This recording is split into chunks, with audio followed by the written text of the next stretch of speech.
My name is Sarah and welcome to the Bookish Knitter and welcome to another daily reading vlog. Today is Saturday. Happy Saturday, everybody. It is the 29th of March. Excuse me, as soon as I start recording, I'm going to cough. So yeah, not much. I don't know what's on the docket for today, whether we're going to do anything later. I know Garrett was saying earlier, hockey's on, UFC's on, something like that. Baseball's on this afternoon. Well, actually, it's not till 7 o'clock tonight. So that's going to be on tonight. But yeah, I just have some plans of just relaxing. It's cold out. We were out. We took a run out to Tim Hortons to go get our tea, morning tea, and a cookie. I got a cookie. Where's my cookie? I got to show it to you because they're out now for Easter with the mini eggs from Tim Hortons. I'm going to enjoy that in just a moment. So yeah, so we did that. It was chilly outside. They're calling for freezing rain like further north of where we live. So I do think we have to go to Walmart at some point to get cat food or something. So I'm really not too sure. But anyway, first things first, went to the mailbox yesterday and I had a package. So quick backstory to this, because I know what this is. So on Instagram last week, Farah Heron, who is a Canadian author, she's from Toronto. She writes both adult and young adult novels, and I read one of her books earlier this year. I read Remember Me Tomorrow, and I enjoyed it. I thought it was a lot of fun, and I talked about it on Instagram, and she followed me. Then she commented on my post, and then I followed her, and she had a contest early last week for Canadian readers to win a art copy of her new book. And she wanted us to say, like, what our favorite thing about Canada was.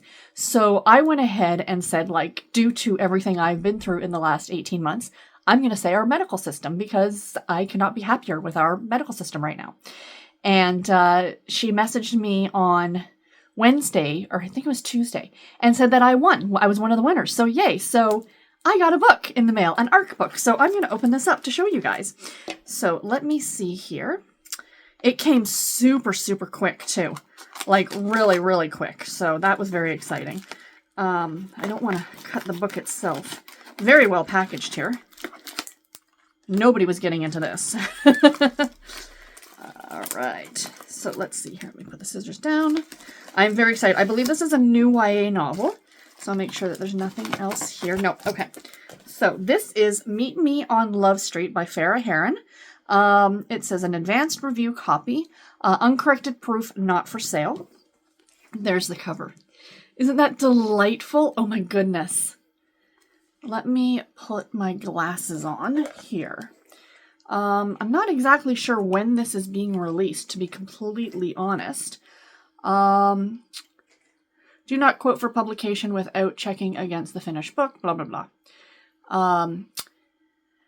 Santa is a certified hopeless romantic. It's inevitable when she literally lives on Love Street, the cute side street full of mom-and-pop shops and cozy apartments. With her florist mother, her part-time job at a vintage shop, and her adorably curated wardrobe, Santa knows what meet cutes are made of, and it's only a matter of time until her own happily ever after. When the neighborhood is threatened by new developments, however, her plans for love get pushed to the back burner as she and her neighbors rally to host a festival that will finally put the neighborhood on everyone's radar. Because what better way to get people to fall in love with Love Street? Unfortunately, Miles is also on the planning committee. Miles is contrary, judgmental, and anti-romance. His hard stance on love inspires Santa with another goal for the summer, to matchmake Miles and knock the cynicism right out of him. But as her setup of Miles starts to actually work, Santa realizes that happily ever afters for herself and for her street aren't easy to come by. That sounds absolutely delightful. So yay. So thank you so, so much. I cannot wait to read this. This comes out on June the 10th. So it's a YA novel, so I will definitely read it in advance. She signed it to me. Yay. Oh, I love that. I'm so excited. Yes, Remember Me Tomorrow is the one that I read that I really enjoyed. So, yay. Oh, I cannot wait to get to this. This will be so good. So, thank you again so, so much. June 2025. Yay. So, be on the lookout for that one. So, reading update for today. So, my current audiobook, pardon me, I'm currently listening to an Irish Bookshop Murder by Lucy, sorry, the glasses bother me with the light, by Lucy Connolly. I am probably about 40-ish% of the way through that one this morning, or through that one right now. I read some more of it this morning when I was having my breakfast, or listened to it, I should say. And I am really enjoying it. I'm really, really loving like this small little closed community. It's called Shamrock Bay is the town that this takes place in. So if you haven't watched any of my previous vlogs, this one is about two twin sisters who move to this small town called Shamrock Bay when their grandfather dies and they inherit his home and his business.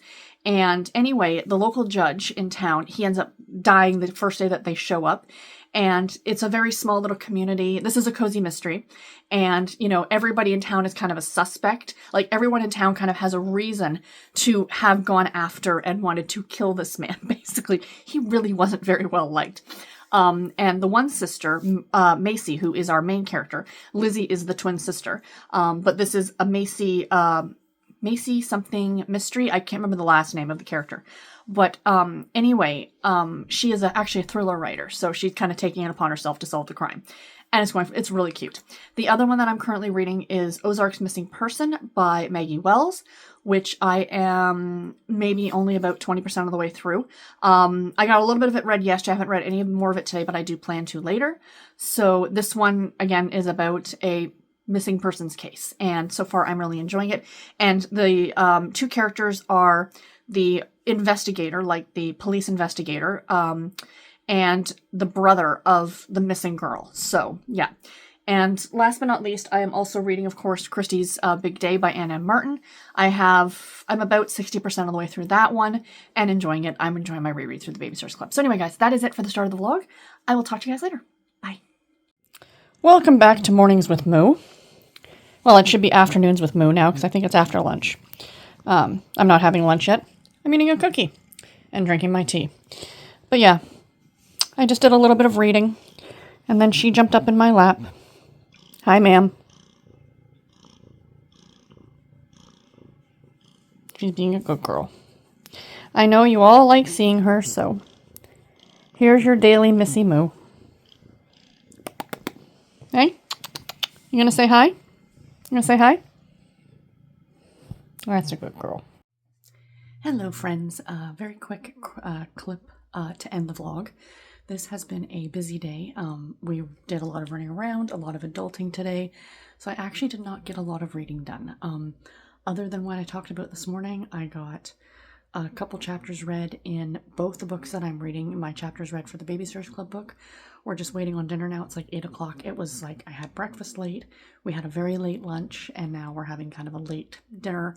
We're just grabbing a quick pizza, and yeah, so I just want to pop on to end the vlog. I was gonna not post anything at all today, and then I realized I have that book mail from this morning, so I wanted to make sure to show that to you guys.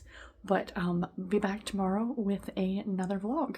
Until then, take care and happy reading, everybody. Bye.